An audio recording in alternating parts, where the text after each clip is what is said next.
Hello friends, आज हम question करेंगे जो कि जीकेएसएसबी के प्रीवियस ईयर पेपर में आया है। ये क्वेश्चन जो था ये एवरेज बेस्ड क्वेश्चन है।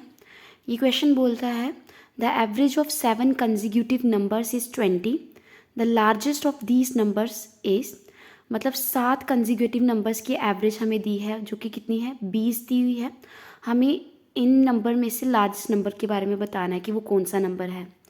तो कंसेक्यूटिव नंबर्स वो होते हैं जो एक दूसरे को किसी ऑर्डर में फॉलो करते हैं और उनके बीच का डिफरेंस जो होता है वो सेम होता है।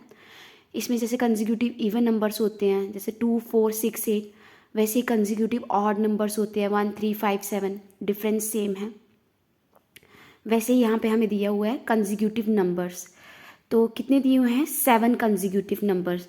तो अगर मैं इसको ऐसे लिखूँ 1, 2, 3, 4, 5, 6, 7 कंसेक्यूटिव नंबर्स हैं। फ्रेंड्स, आपको पता होगा जब कभी भी हम ऑड नंबर्स की एवरेज फाइंड करते हैं तो उसमें जो एवरेज होती है वो मिडल टर्म आती है, और जब कभी हमें इवन नंबर्स दिए होते हैं तो उसमें जो एवरेज होती है वो मिडल नंबर्स का सम लेके डिवाइडेड बाई 2 करके एवरेज निकालते हैं। इस केस में नंबर्स कितने हैं हमारे पास, ऑड नंबर्स हैं जो कि है 7। तो इस केस में जो एवरेज होगी वो मिडल वैल्यू होगी। तो इस केस में मिडल वैल्यू कौन है, ये वाली, और जो कि कितनी होगी 20, क्योंकि ऑड नंबर्स के केस में एवरेज जो होती है वो मिडल वैल्यू होती है जो कि इस केस में क्या आएगी 20।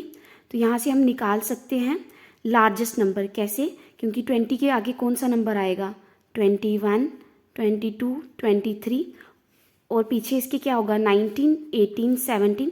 हमें क्या बोला है निकालने के लिए, लार्जेस्ट नंबर। तो लार्जेस्ट नंबर हमारा क्या होगा 23, और this will be the answer.